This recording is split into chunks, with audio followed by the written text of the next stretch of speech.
Yeah, go on. Welcome to the We Talk Chelsea podcast. We're here yet again, as we are every single Monday, 9:30 GMT to 10:30 GMT, and we're here with Tem tonight. Tom is on his way to take over the presenting duties of my good self. It's never been my forte. I never have claimed it has been. But it's been another disastrous weekend for Chelsea. I say another one. It all looked good last week. Yesterday, we got back to reality. Tem, what do you reckon about yesterday's debacle? Yeah, I mean, I didn't say I saw it coming, but I just didn't want to get carried away with everyone sort of. Hello, Tom. Hello, Tom. Sorry, hello, presenter. I can't fix my technical difficulty, so everyone's got an insight to my spare room. So I have little butchers. You've seen my desk in the background. Anyway, I digress. Hello, sorry I'm late. Go on, Tem, tell me about it. What did you think of yesterday? Shocking.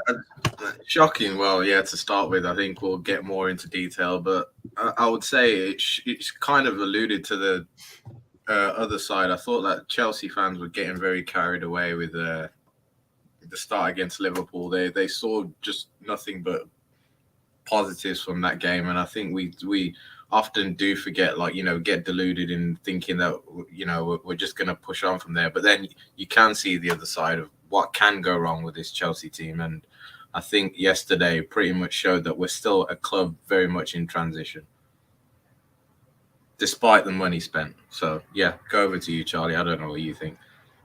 Yeah, I mean it's a funny one, isn't it? Because before the game I was very positive. Last week on the podcast I was very positive. I really thought that it was a good draw, but then I was thinking to myself today, on reflection, we drew with Liverpool twice last season. We all turned up for Liverpool, and we even the year before we battled very hard with two finals against them as well. And to be fair, we've lost to West Ham, or at least drawn to West Ham, a number of times away from home. So, has anything changed much? Probably not. But actually, you've got to take some positives from the performance. I thought that the first half we really did play quite well, apart from obviously the goal that we conceded. But I thought that in terms of the way that we, particularly Sterling, Jackson, linked up. I thought it was actually quite impressive. The second half was not to be desired. I would say it was a real schoolboy, a schoolboy performance in terms of not taking the grip of the game. But I thought in the first half there was signs of something going on there, and some positives to take from a defeat, unfortunately, and we roll on to next week and we carry on. Tom? Yeah, so this game, I was very excited for this game, to be completely honest with you. The performance against Liverpool, whilst it wasn't perfect, it was encouraging compared to last season. But as soon as that corner went in and the goal came in from Aguerd, I think it's pronounced. I think I pronounced that completely wrong. But the first goal from West Ham, I thought, okay, this is a key. This is a key indicator of if this Chelsea team has kind of changed its mentality. And I think we said in the WhatsApp group amongst ourselves, like, this is a key example of if the team can actually pull back from this. And then we actually saw, again, I think it was pretty similar to last season, was the second half of the first half, Chelsea with a better team, creating more chances, looking lively. Raheem Sterling had his best performance in a Chelsea shirt, undoubtedly. He was absolutely incredible. That is the £60 million that Chelsea spent last summer. That is what we wanted from him. He was taking players on. West Ham's left flank couldn't handle him. Like, they just couldn't handle him at all for that first half. I think the turning point was the penalty miss. I just think heads dropped after that point. We managed to go ahead with a goal. We managed to equalise with Chukwuemeka with a great finish with his first senior goal ever. And the heads just kind of drops. Like, I thought, okay, well, if they're going into half time, maybe they can do something. But even at that point, when West Ham had a player sent off, we got worse.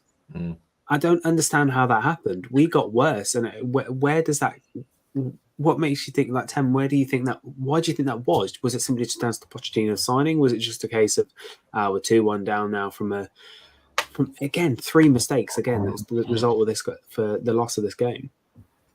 So, what do you mean?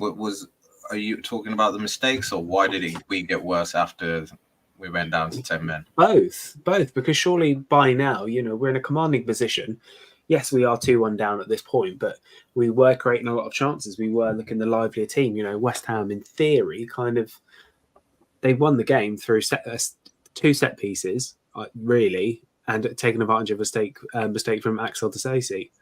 What I would say is just the typical thing I've thought of for the last few months. You need to be clinical when you're on top, otherwise teams will punish you, especially in the Premier League. I think it's all good having 70% possession or maybe 10 shots and 2 on target or whatever, but if you don't kill a team early off, and we've often seen this even saw it with Liverpool on Saturday. Charlie or someone in the group had messaged, haha, Liverpool 1-0 down.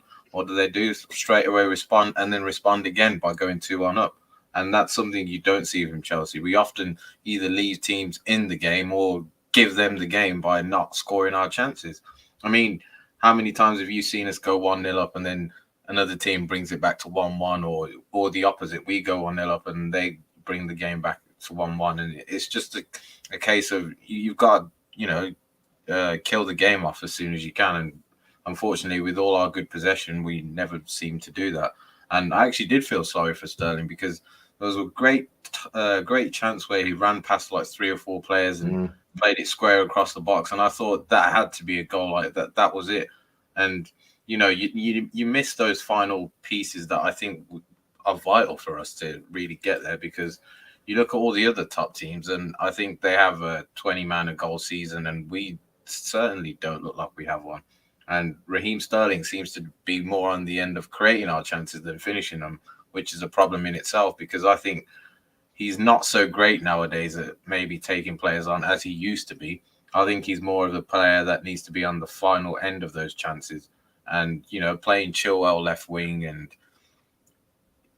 playing Mudryk centre mid for 10 minutes, I just thought all the sort of positioning went out the door as soon as they went down to 10 men. We sort of just chucked everyone on in an attacking sense, and we still didn't look like scoring even then. So West Ham had already set their, deep block. They had Edson Alvarez that came on. They had Zouma, Bonner, Souček.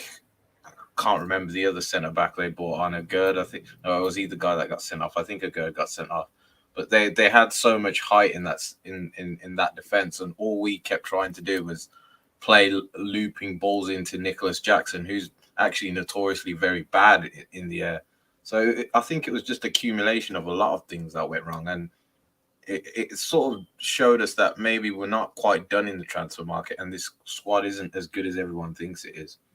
I hope that kind of summed it up. Yeah, I mean, Charlie, it's relatively early days, but I just want to evaluate kind of early Pochettino tactics from your opinion. Do you feel playing Ben Chilwell as far advanced as he currently is? I think he's pretty much just playing as a left winger, an out left winger at this point. Do you think that's beneficial? Is it something that we need to, especially against these teams that are going to counter, have that ability to drop back and just play where he should be playing as a left wing back? Because we haven't actually seen Chelsea in the kind of 4-2-3-1 that we were all seeing. We've seen 3 at the back, and is it simply just to accommodate centre backs? Yeah, I think it's a funny one, isn't it? Because it's a squad this squad basically has been made ever since Bowley took over, because everybody else has now left pretty much. So this is a squad that's been built by Tuchel, a little bit of Tuchel, a little bit of Potter, a bit of advice from Lampard, and a bit of advice from Pochettino, and a couple of new sports directors. So it's a complete mashup, essentially, of everyone's vision, direction, everything like that. What is Chilwell? In my opinion, Chilwell is a fantastic left wing back. He's got a brilliant ability going forward. Defensively, maybe questionable. But I think yes, we should be playing in a 4. I think long term we will. I think the idea is to play in that 4-2-3-1 that you were talking about. We've been a little bit unfortunate with injuries again. which we'll probably go on to. But I think that the long-term ambition of Pochettino is to go into that. I think he's been a little bit scared, especially in the first game. And I think because they played that well in the first game in the 3, I think he just thought, well, why not do it again? Why change something that's not broken? And I can understand that. Tim? Yeah, I mean, I've kind of already explained, but something that did quite baffle me was the second half when Chilwell went off. It still looked like we were playing a back 3 because you saw Disasi, Thiago Silva, and Colwell. Disasi, I was quite disappointed in the fact that he kept giving the ball to the player right next to him. I thought maybe he could have pushed up a little bit further to add a bit more pressure onto West Ham because, like we said, we were passing the ball around our back 3 even though they were down to 10 men. And I found it quite strange that Pochettino didn't maybe take off Disasi or someone, bring maybe Cucurella on, or someone who just a bit more adventurous going forward, because at that point we had really nothing to lose. And then bringing on Mason Burstow, having Madueke, Jackson, Sterling, Mudryk all on at the same time, it kind of just, formation was completely lost there. And I just thought we just ended up crossing the ball to absolutely no one. And, we don't particularly have any height. And in the first half, we were actually playing a lot of balls on the ground, which I saw in pre-season we were working quite well at. And it maybe highlights the fact that we do need a number 10, because if you saw often the chances we were creating, it was where Nicolas Jackson often dropped in deep. And the thing is, he needs runners off then by the time we do that. And it kind of highlights a number 10 is vital to make that work effectively, I suppose, and especially against low blocks where you kind of need players to make unselfish runs forward. Instead, what we kept doing was take the easy option out wide, try cross it into a striker, and they have towers in the middle of the box, so it just didn't seem to work. I don't know what you think, Tom. I mean, let's talk about that for a second. It's like with the lack of a number 10. I mean, I think the number 10 that we purchased to act in that role is Christopher Nkunku. Like, I think he's supposed to be playing in this scenario as a number 10, potentially playing behind Nicolas Jackson. Nicolas Jackson, I think we've said, he's a bit lively, he's a bit more dynamic as opposed to some of the other centre forwards that Chelsea have had in recent seasons. But Nkunku, that lack of person to play off, I don't understand as well. Like, Jackson and Ian Maitland were playing really, really well in pre-season. They seem to have some sort of chemistry, but we haven't seen them really link up at all. I don't understand that dynamic whatsoever, why they haven't played together. Does that make sense? Because if it's me and I'm a manager and I see, this is really working for me in pre-season, I need to take that forward into the first few games of the season. But it just we haven't seen that kind of connection. Yeah, of course. I think it's possibly the fact that he could be on his way out. I think that's a big reason. I think it's dangerous to play a guy or keep a guy integral to your squad if he could potentially be sold in the next few weeks, essentially, because it looked like he's been one of the names that's been mentioned to go out for a sale. The same as Andre Santos. I think you won't see him either because he could potentially go out on the loan as well. And Chalobah, haven't seen much of him. There's a few injured. Yeah, but there's a few players that you can see that are, Santos certainly one of them. Yeah. It's just, to me, it's just, frankly, it's been a little bit bizarre. And I'm very aware it's kind of early days, but it was just incredibly frustrating watching that game. And, Pochettino is supposed to work really, really well with young players. And I was watching it with my missus. My missus doesn't like football. She doesn't watch football at all. But I even said to it, the amount of time she said, why isn't nobody in the box? Like, why isn't anybody in that area? Why are they? It's the same thing from last season, really. Like, Nicolas Jackson, to an extent, is in there, but she can pick up. She doesn't watch football. And I was saying to her as well, I don't understand the substitution. Like, why are we still continuing to stick with the 3 centre backs? I don't understand why Disasi wasn't taken off and then pushed forward. Why wasn't a change made? It just didn't make sense. You guys both know me. I'm a pretty positive person when it comes to managers and tactics and things like that. Like, 'cause sometimes things work, sometimes things don't. And this definitely just did not work at all. And I think the thing I can't get around is how we got worse. How we actually got worse with having an extra man. It made us worse. So where does the fault lie? Does that lie with the players not knowing what they're doing, or does it lie with the manager like making the decision to, you know, take a defensive player off as opposed to taking Chilwell off, who can be seen as a I mean, if you're going to keep a defensive player on and you're trying to score goals, you'd keep Ben Chilwell on, surely. Surely it makes sense to take a Colwill off, or even a Thiago Silva. Even a Thiago Silva at that point, it would probably be more beneficial. Does that make sense? Yeah, go on, Charlie. I just think the game plan was what we did in the first half. That was the game plan from the off. When Carney got injured, that was obviously a turning point, probably bigger than the penalty in some respects, because that changed the game plan, didn't it? You know, the game plan was to put a lot of things. You know, I thought he was fantastic until you know, he scored a brilliant goal, and until then he was fantastic.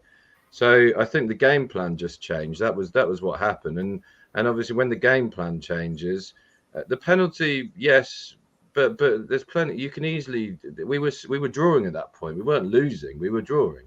So it wasn't like one of those moments where you go, "Oh, this is just destiny," or, you know, this is it. You know, I thought it was. I thought that was the turning point more so than the penalty. The red card. It's a funny one because they were winning at that point, and all they had to do is park the bus. They didn't have. They knew that they had a lead to defend. They were winning 2-1 at that point. They knew they had a lead to defend. All they had to do is park the bus. If they got away with a 2-2, and what minute was it? 65, 70?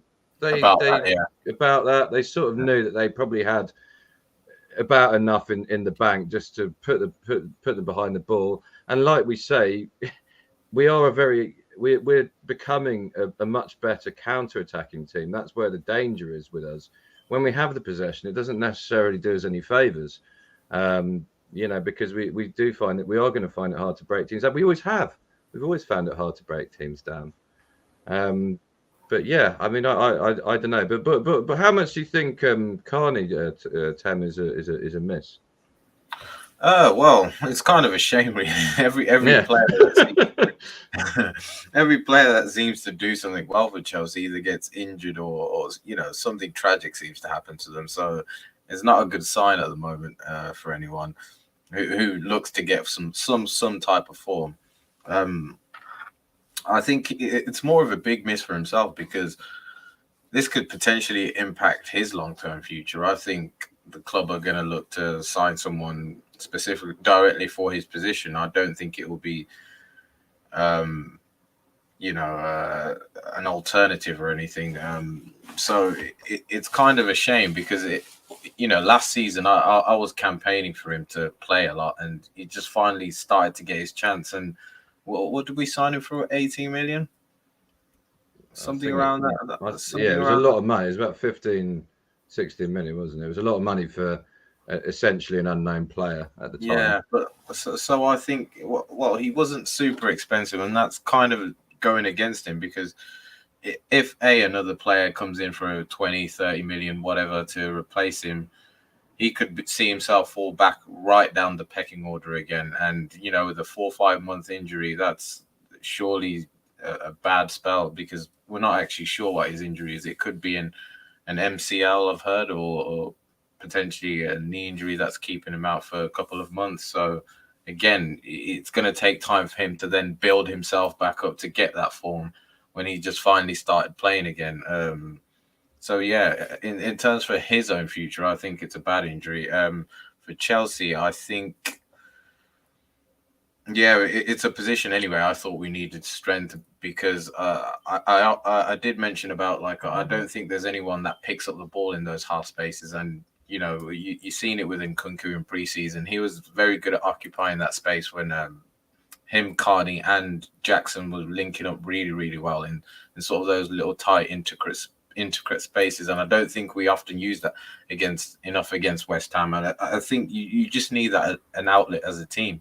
You see it with teams like Man City and Arsenal. Yes, they have fantastic wide players, but they also have good final third players who you know, playing that number 10 sort of strike, just like ghost in the box sort of position. And I think it's something we definitely need, because I don't see Enzo getting you many goals. I don't see Caicedo getting you many goals. So, who's your outlet? Mudryk and Sterling, but often they are very much in the wide position. So when you need to get in those little holes and pockets of space, it's good to have a player who can either wriggle out that space and make a great pass, or just a tiny finish before a defender can get a block in. I thought it was a Frank Lampard-esque goal. I said that, after that's the kind of player that we need. I think is a Frank Lampard, a guy who can give you 20 goals a season. I know it's very hard to come by these sort of players from midfield, but who can Kevin De Bruyne, these kind of players who people can rely on, to a Steven Gerrard, a Frank Lampard, a Paul Scholes, these kind of guys who you can rely on for the odd long shot, the odd free kick, but also just well, he causes a nightmare yet again. I mean, but I was one, and you can talk about it, but I was one who campaigned for us to sign him, because he will just but you can laugh, but he will. There's no doubt about it. He will put in a good corner, and he will put in a good free kick. We saw, and I think he scores penalties as well, doesn't he? Yeah. I mean, we haven't got a penalty taker anymore, and penalties are important. We're probably over the course of a season going to have 10 penalties given to us, so we need someone who can take penalties. Surely. Let's talk about the penalty situation. I don't understand why Enzo Fernandez took it, because we haven't got anyone. But surely, when you want a striker on the ball at that point, somebody to open their. I appreciate Enzo needs to open his account from a goal scoring standpoint, but why didn't somebody like Nicolas Jackson take it? Because it's a confidence game. Surely you get off the mark, that's going to help him. Well, I would say that there's been plenty of strikers who have been bad at taking penalties. Michael Owen's one of them. That there are strikers out there who just weren't very good at taking penalties, and there's plenty of defenders who are very good at it. Frank Leboeuf, I don't think he ever missed a penalty for us, right?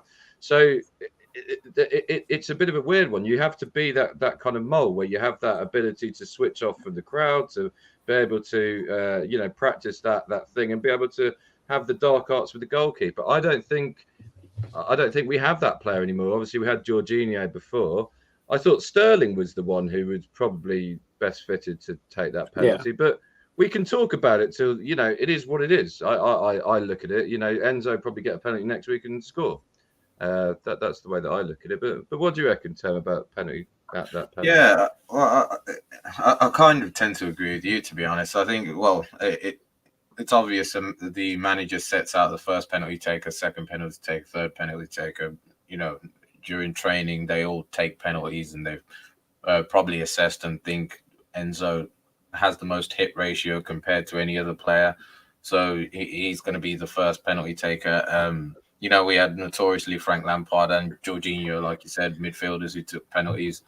So, if that's the case. And I think David Luiz was one of our backup penalty takers if Lampard didn't take it. I'm pretty sure he was, yeah. So he used to run a straight line. He'd be out. I think he famously took penalties from outside the D. His run-up would start outside of the D.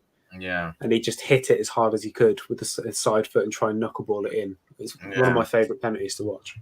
Yeah, so again, just showing you that anyone who's confident enough in their own technique can take a penalty, and clearly Enzo may have felt that. I've not seen a great shooting technique from him, to be honest, even just regular shooting. So I was a bit surprised that he was the one to step up, but it was a poor penalty for his standards anyway, I think.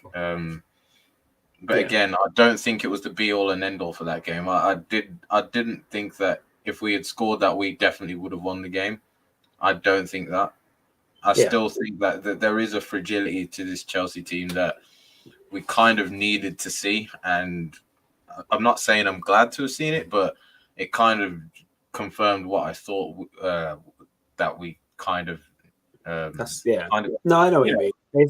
It's kind of a bit. It's weird. I'm going to disagree, because I think if we'd have scored that penalty just before halftime, when it was, I think we would have gone on and won the game. I genuinely do, because I think we're very much confident on this. We haven't won a game we've won one game in 14 Premier League games. across the 2 seasons. Yeah, it's a completely different team, but that stat alone is shocking. 1 game in 14 games. That's really, really, really bad. And we've got a brand new squad that's coming in.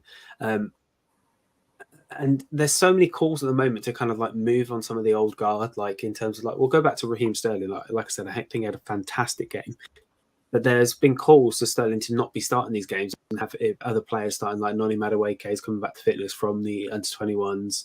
And, you know, Mikhailo Mudryk starting as well. Like, I think you were a big proponent, I think, Tem, if I remember correctly, and keep me honest, but I think you were quite keen to see Mudryk have a run of games to build up that confidence, to build up that kind of match fitness. But when he came on, he certainly didn't look, I don't want to say interested, but he had that chance with that cross, and it was the first time, difficult hit to do, but he very badly mishit that. You just have to guide it at that point with that amount of pace to get it on target, and that probably would have been enough. Like, is Mikhailo Mudryk, should we be fully dive into Mikhailo Mudryk just yet? Because I haven't seen it just yet. I really haven't seen the money.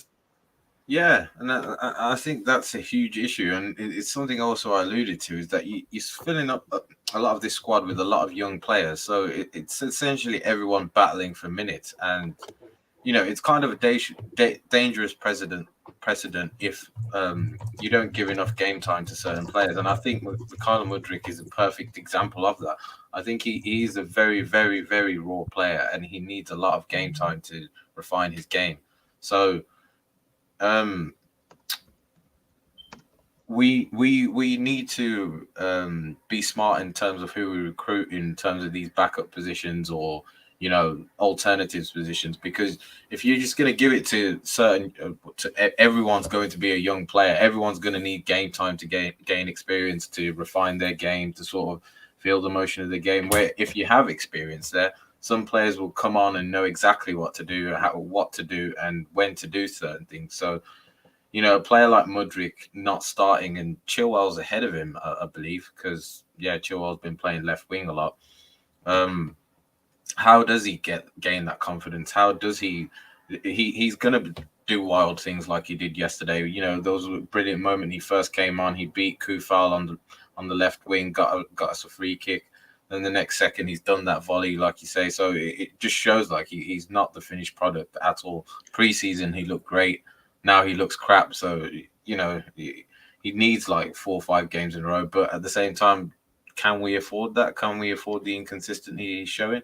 Because our rest of our team is inconsistent as well.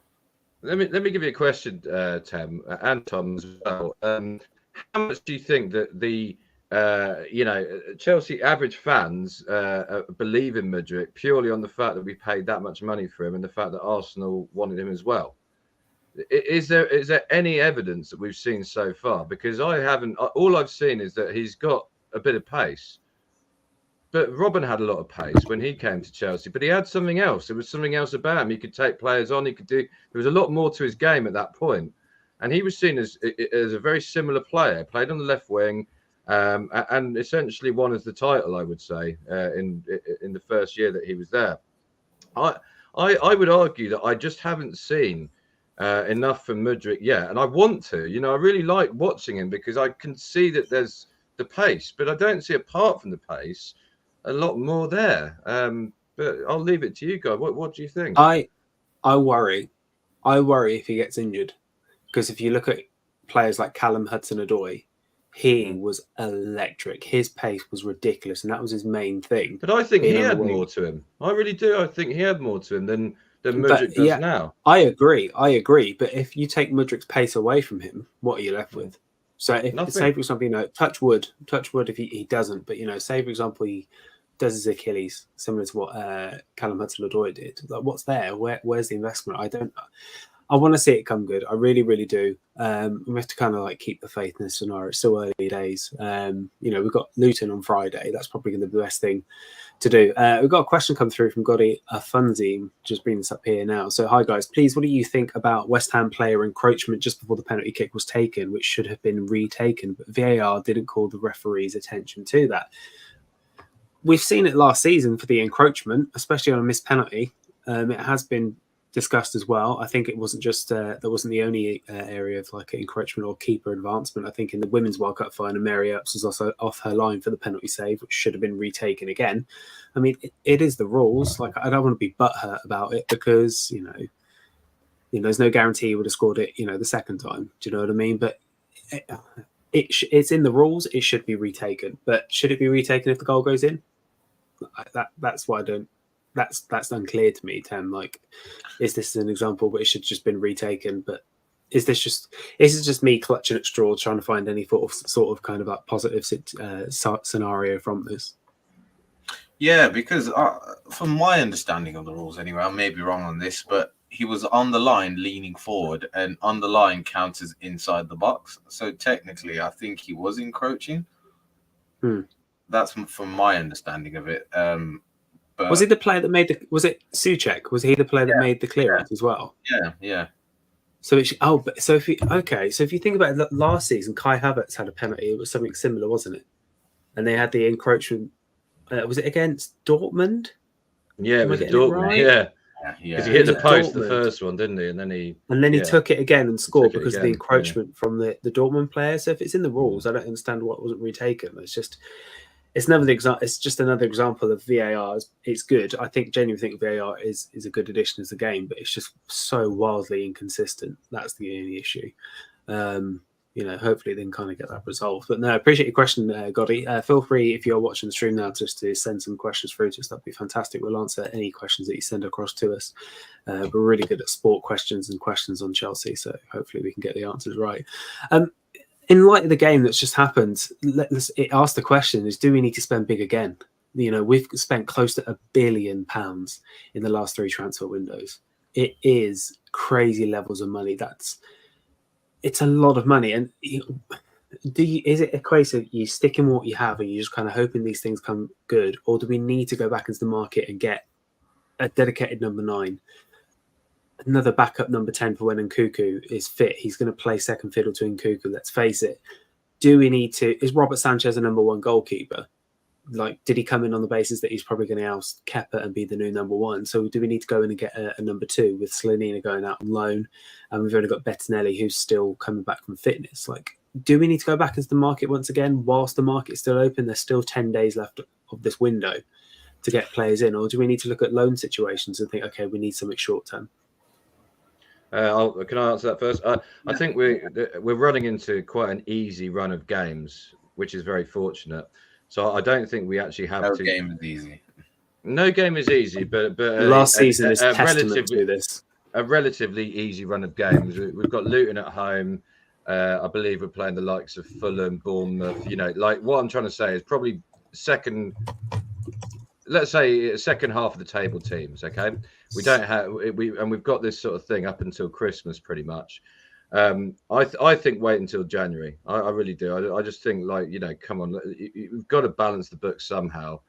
Wait until January. So far, Sanchez looks okay. I don't think he's made any particularly bad mistakes so far from what I've seen. He looks fine. Jackson, give him time.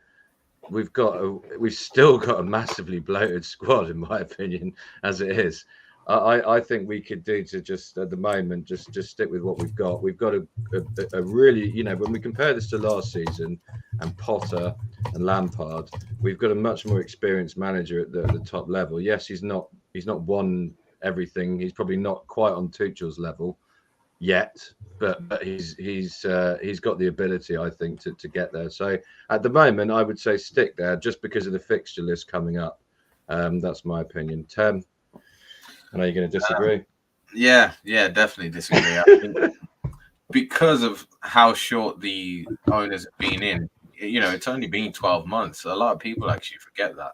They only took over end of last May. So when people throw around, you've nearly spent £1 billion, it's because they've pretty much overhauled the whole squad, like the whole 24-man squad. I think just to clarify, Tim, wasn't part of the provisions for the sale that they needed to invest in the stadium and the playing squad? Yeah. But there wasn't a set figure on it. I think it was over a 10-year period. It can't have been in 1 year, otherwise that would be outrageous. I mean, I think the acceleration of the transfer spending is what brought the bill so high. And, a lot of context is actually lost in this. Like I've said, the amortization of these actual deals, how long these players' contracts, a lot of things that some certain fans won't want to look at or won't understand themselves. So we have spent a lot of money, but we've also sold a lot of players. I think that's another thing we need to factor in. Like I say, there's maybe only 3 or 4 players that were here before 12 months ago or 18 months ago.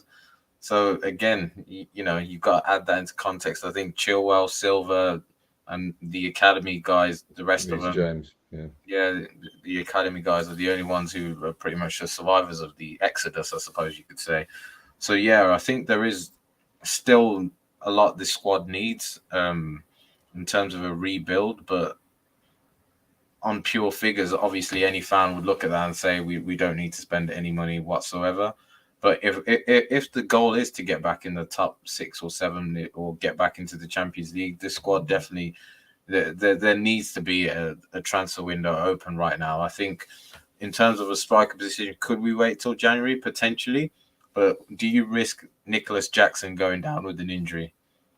Do you see out the Manchester United's, Man City's, Tottenham's, in that tough November, December period? I think we play Man City, Man United, Arsenal, Spurs, and maybe someone else, Newcastle around that time. So, do you go into those fixtures without a striker? And we know how notoriously bad we've been with false nines and whatever else has happened. So it's really about, I think, more where does the club want to see themselves? I think the club wants to get back in the Champions League, and the quickest way to do that is obviously spend. But you've got to spend smartly right now because, you've seen that spending carelessly won't mean that you'll get back into the top 5. I think spending on the right player at the right time is the right thing to do, basically. I don't know if you guys agree on the goalkeeper. I think he may not be good enough. I think it's harsh to judge Sanchez just yet because at the same time we haven't had a decent goalkeeper since Courtois. Let's face it, we really haven't. Yeah, we've had who? Mendy's been decent for 1 year, for 6 months, for a year, decent. He was decent. And I think if he'd have taken over from Courtois, I don't think he would have been as revered because he came in against a keeper in Kepa. Easy for some to say. A keeper in Kepa that was wildly inconsistent, made lots of mistakes, and then we could have put me in goal, and I'm terrible in goal, which is apparent when we play on Friday nights and I go in goal. But I think it's too harsh to judge him just now. Like when he plays for Brighton, he was exceptional for Brighton. He really was. He was really, really good, and he's been linked to us for at least I think it's a couple of seasons. There's been like rumblings of him, like us being interested in Robert Sanchez. I think we do need a number 2. I do, but it's who? That's the issue. You need to get somebody that's happy to play second fiddle to Robert Sanchez, probably somebody older as well. I don't think Martinelli. Think of it this way: it's like you said, we don't have the best luck with injuries. If Sanchez gets injured, we're in the mud. Yeah, we've got Lucas Bergstrom or Ethan Beach. These are youth players that you're going to say, do you know what? Try it out.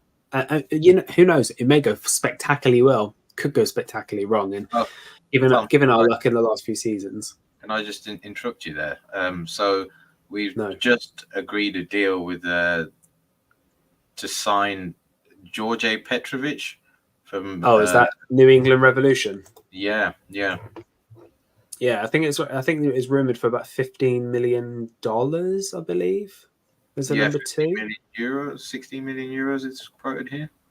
I know. I'm going to be completely honest. I know absolutely nothing about this footballer. The first I heard of it was from literally when it was announced through Instagram. So again, somebody's probably watched this. If you're watching this now and you've seen this goalkeeper play in the MLS, please let us know if he's any good because we've got no clue. We're not going to pretend and lie to you. They think, oh yeah, he's decent on FIFA. Do you know what I mean? We have no clue. We can I don't. just add one exciting fact if anyone wants to get excited? He has outperformed his expected goals on target by 16.2, which is crazy if you know about metrics, about like stats. I don't. No So for the goal- benefit of idiots like me, just explain what that means. So basically, he for those 16 shots on target, he was expected to concede those was 16.2. So yeah, he's Okay. basically outperformed his own self by saving those extra 16 shots that should have been goals by metrics. Sign him up. That's what Yeah. we need. We need somebody like that. Gotti, thank you for sharing this. Sanchez looked fine for now, but I wasn't impressed with the defense last night, especially Disasi. He looked shaky and rash with his tackles. It wasn't the best performance for Disasi. I think we need to be careful overbloating the squad, but we need another striker. What happens if Jackson gets injured? It's a very good point. I think that it's a difficult one. I think because I think Jackson so far, I really like him. I like the way he plays football. I really do. I like the way that he runs at people. I like the way that he looks forward and not back. There's so many things that I like about him. Obviously, I'm waiting for him to score a Premier League goal, but I think hopefully at the Luton game on Friday, Luton at home, which is probably the easiest fixture of the season, he should break his see Tim shaking his head. But I can't say these things. You jinx it. You jinx it. This is the thing. Like if you look, I'm Mr. Positive. Okay. Last season I was Mr. Negative, but this season I'm Mr. Positive, and I'm going to vouch that Jackson will score at least one goal, maybe two, on Friday. I've just got a good feeling about it. Well, I wish I could share that same sentiment. I'll be completely honest. And I will look at this on paper. The next run, we have 3 home games. We have Luton at home. We've got the League Cup against AFC Wimbledon. We've got Forest at home. Then we go to Bournemouth away, and then it's Villa at home. The next 4 games are 3 points. All of them. I mean, Villa at home maybe not, but no, Villa at home's a hard game. But the other 3 that should be 9 points. 100%. On paper, yes. I think, look at last season. I can't get my hopes up. I'm sorry, we can't sit in this mud forever, just treading water. There has to be a point where we go, you know what? We're actually Chelsea. We've spent £1 billion. We've got a good manager now. We've got to get out. We had good managers last year, Lampard, but we had, in theory, we had good managers. I don't think they were as good as Pochettino. I think Pochettino on paper is better than them all. He's had a pre-season. Yes, okay. I think that on paper, man for man, we are better than every single one of those teams' players. Aston Villa's probably a different story. There's probably a couple of players in there that could probably get in our team, but we should be beating these teams, especially at home. Yeah. I mean, I would like to say that, but I'm going to reserve it because I think it could go either way. Luton could be up for that game. They're really good. There. Ross Barkley making his triumphant return from a season at Nice. He might be up for it. I don't think so. But, we never see. Chances are, I say that now, you go and score a brace and we lose 2-0. And that's just the way it is as a Chelsea fan. One thing I wanted to touch upon, I don't think I actually spoke to you guys before this, is Reece James. Charlie, you made a very a big statement last season, and you said, Reece James, I think we should cash in. If we got £100 million offer on Reece James, we should cash in. I think Temper and I was like, we can't do that. We just can't, just because when he does play, he's one of the best right backs in the world. Another hamstring injury, another one. It's getting hard to stay on that Reece James's fantastic bandwagon if he can't stay fit. Like, you can't be considered one of the best right backs in the world if you can't stay fit. Like, do you still think that we should cash in on him when he's fit and you get 100 million and we're not going to get 100 million for him anymore, because every time he comes back, he's not quite as confident as the last time he came back. I've noticed this. I don't think against Liverpool. I thought in the first half he looked okay, and then after that he looked a bit tepid, if I'm being honest. I just don't think he's the old Reece James anymore, and I just think that that's my opinion. I love the guy, really, but it's unfortunate. Look at Calvert-Lewin yesterday for Everton. He got injured again. Yeah. What can he again? How much do you think he's worth? I don't think he's worth He's probably worth 20 million. million. Yeah, probably worth about 20 million quid. No, he should be. No, he should be worth a lot he's more. English. But He's English. He's 35 million minimum. all right, 100 million then. He's English. Yeah. Well, whatever. But the point I'm trying to make is clubs won't sign him because of that. That's surely, and he wouldn't pass a medical because of that. And I think, look, I love Reece James, but it's good that we've got Gusto in there. You know, so it's not as much of an urgency to get him back. That's a good thing. It's definitely like an advantage. I think that's why Gusto was brought in, because he does have a shaky track record. But Tim, I think you sit on the opposite side. You think we shouldn't cash in on Reece James just yet, especially, would you say, because we've got Malo Gusto to act as like a backup, and he knows even as a backup he's probably going to play a fair amount. Yeah, so I don't know if you could bring up Kaz's comment. He said, "Do you feel Reece James would have made a difference?" Obviously, definitely a difference. I think what we saw with Malo Gusto is that he was very hesitant to go forward. Actually, I think we needed that overlapping run for Sterling. If you saw on the right hand side, he was often taking players on by himself. Like he literally took 2 or 3 players by himself, and I think you saw it against Liverpool actually, where Sterling often would take a pass from Reece James and lay it back off for Reece James to make that final pass. And I think when you do that, you sort of beat a couple of defenders so that it's much easier to get the ball in the box. And I think that's something that Gusto needs to work in his game. He did start to do that, but in the second half when West Ham had dropped really, really deep at that point, and it was just pointless trying to put in high, like someone alluded to, rainbow balls, if you know what I mean. So they loop over the top instead of hard smashed across the box where the defender has no time to react, sort of thing. Yeah, so we kind of played into their hands with that. So yeah, definitely Reece James would have made a difference. I think it makes a difference to most teams in the world, and it's just a shame that he's always injured, I think. Yeah. So you just don't agree that it's be cash in when you can. And maybe let me give you a scenario, Tim. I'm just going to give you a scenario. Reece James does not stay fit for the rest of the season. Shock. He doesn't. He gets injured again. He does a hamstring or something like that at some point. Maybe in November time when we've got all the big games against the top 6 sides, including like Brighton and Brentford as well. And Malo Gusto performs spectacularly well. Maybe not to the levels of Reece James. Maybe not as big an attacking threat, but defensively solid. And if we do go back to a 4-2-3-1, where do you stand at that point? Do you think it's a case of Reece James potentially could be pushed a little bit to try and get some money in the door? Because, we've got to balance those books somehow.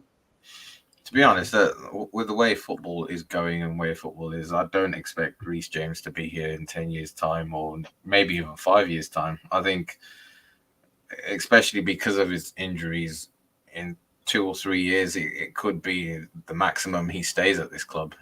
It depends on where we are and where he is. If we are a serious club, we look for someone to replace him in the long term, I think. And if it depends if he becomes so world class, maybe he wants to move on to something bigger if we don't achieve what he wants to achieve in football, maybe. So I think those 2 things need to match up for him to be here at Chelsea for the next 10 years, sort of thing. So I see one of those scenarios happening where either we become too ambitious, where we decide to replace him long term because he's had too many injuries, or alternatively he just we stop competing for titles because we spent too much money. Now we need to sell players, and he's one of our biggest assets, so we get him off the books. So yeah, I think his injuries are going to be a big concern from this season going forward. I think we need to throw our eggs in the Gusto basket and really kind of learn to deal without him, because you can't have your best player being injured all the time. It's just maybe a team like Man City can handle something like that, but I don't think we can. We're at that stage where we are really reliant on 3 or 4 players, I think, to make everything work. Take City as an example. Kevin De Bruyne is injured now for at least up to 4 months. And, you saw the game, and I watched the game with City at the weekend, and Foden was incredible. He came in and he filled the position, and it was almost like they didn't miss a beat. And that, you're right, we we've been very, very reliant on the wing backs at Chelsea for the last few seasons, and unfortunately, those wing backs can't stay fit. So, I think it's time to explore those other options to get a plan B. If it's a plan A, fantastic. If it works, it works. But we do need a plan B, and we haven't been with that for a long time. Let's look towards the weekend. Friday evening at Stamford Bridge, Chelsea versus Luton in the third game of the Premier League. Could you see? Let's discuss how we think we're going to line up. We've done 3-5-2 for the last couple of games now with the wing backs. Could you see the start of the 4-2-3-1 in this scenario, considering we're able to bomb an extra player forward? Because let's face it, Luton are going to sit deep. They're going to play for that 0-0. They're going to try and hit us on the counter.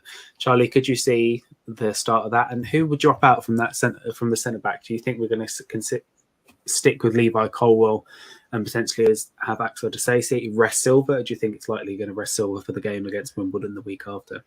No, it'll be resting Silva for the Wimbledon game. Disasi will go out, I think. Colwill steps in. Chilwell goes left back. Right back Gusto. I think it has to go back. It has to go there. Caicedo must be at that point match fit, ready to start a match. Has to happen.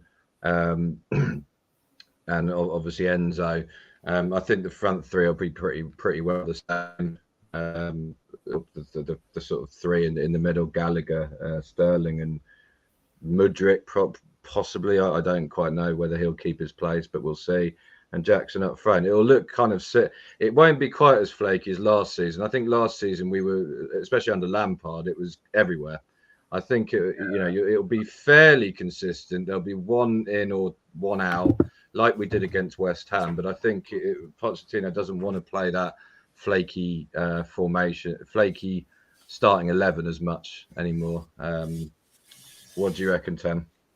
Yeah, I was just going to say, I think it's just how Chilwell positioned himself on the field and how we looked like we were at a back five. I think we kind of are a back four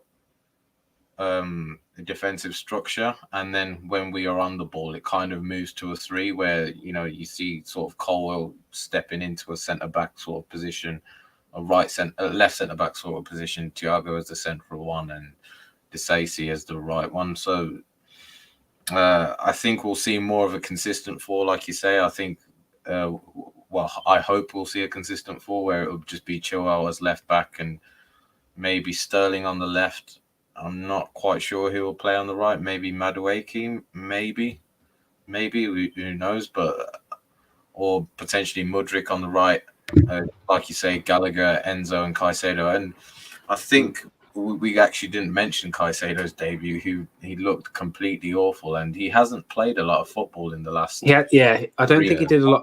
I don't think he played a lot of preseason. I don't think he played any at all.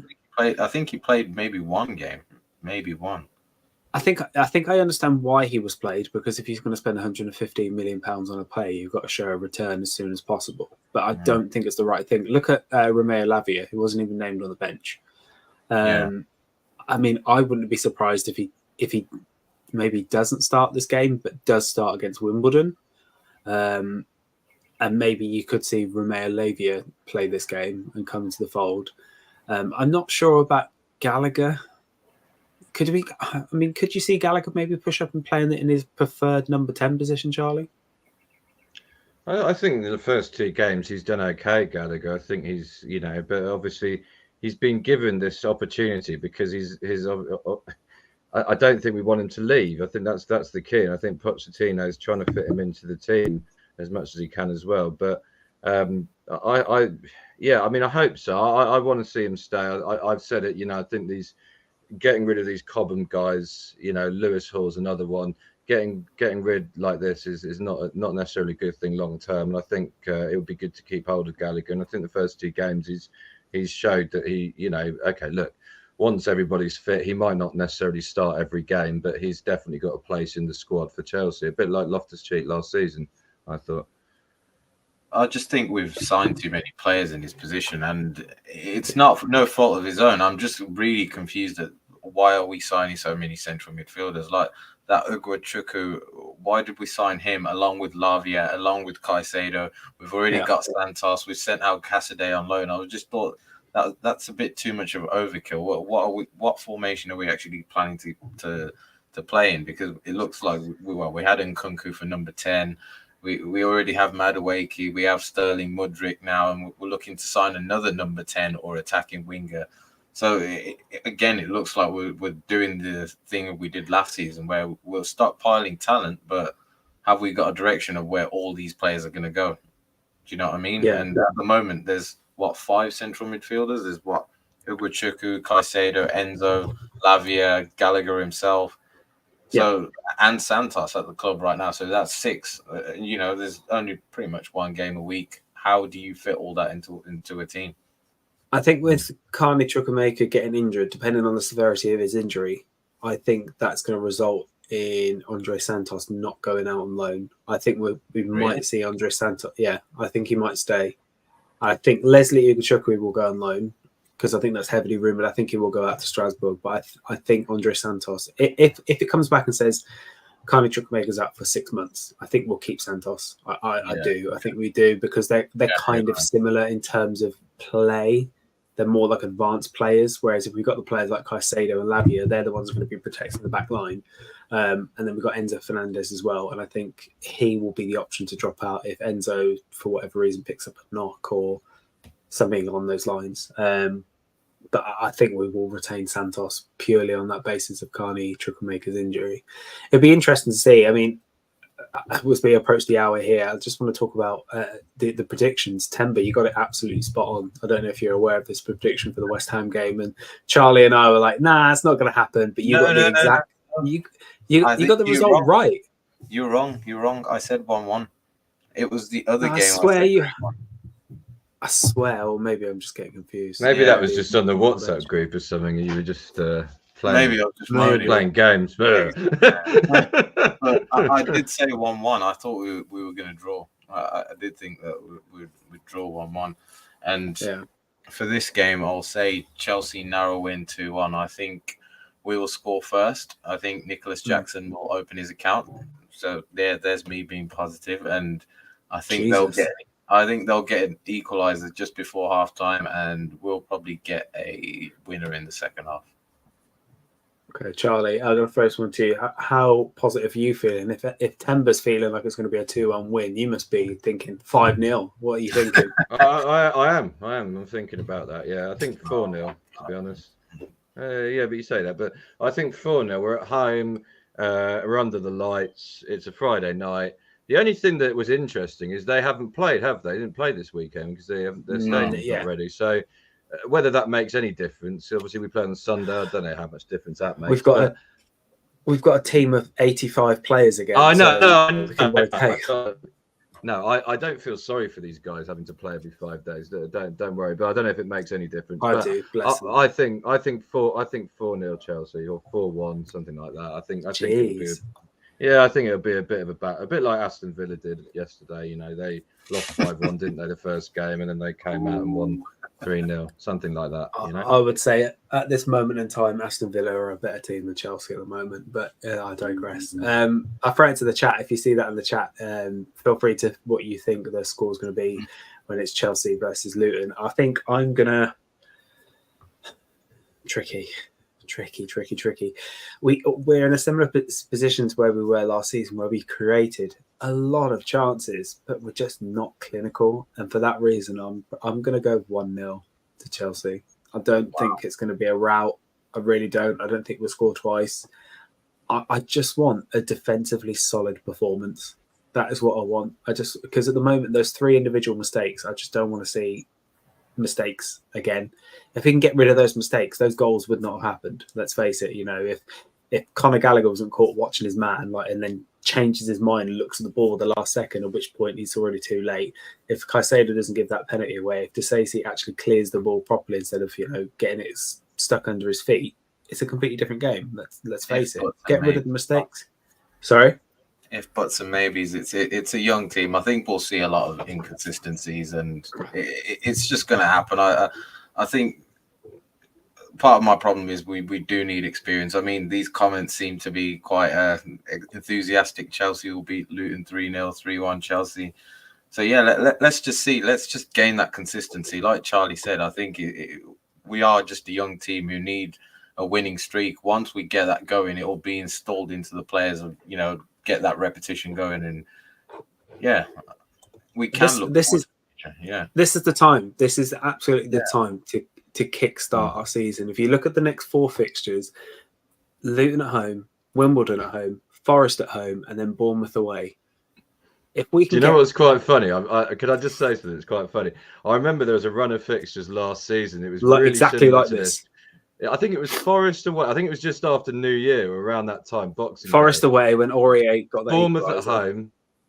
I think we won. Or Leeds at home, we won. It was around there. Forest away. We had this very similar run of fixtures. Fulham at home. It was in January, I think it was. And we completely messed it up. Southampton at home, probably around there as well. Yeah. You like you say, Tim, you never know in this league. That's what makes us watch it every week.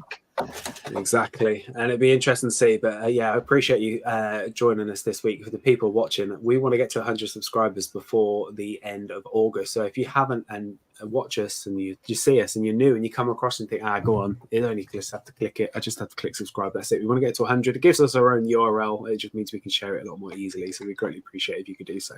We host this podcast every Monday at 9:30 p.m. GMT. So make sure you do join us. Apologise for my technical difficulties at the start of the call. I don't know if you clocked me as actually speak to StreamYard at the bottom right to try and get it resolved. But Charlie, Tem, I appreciate you joining me. We'll be back next week at 9:30. See you next week. Up the Chelsea. See ya.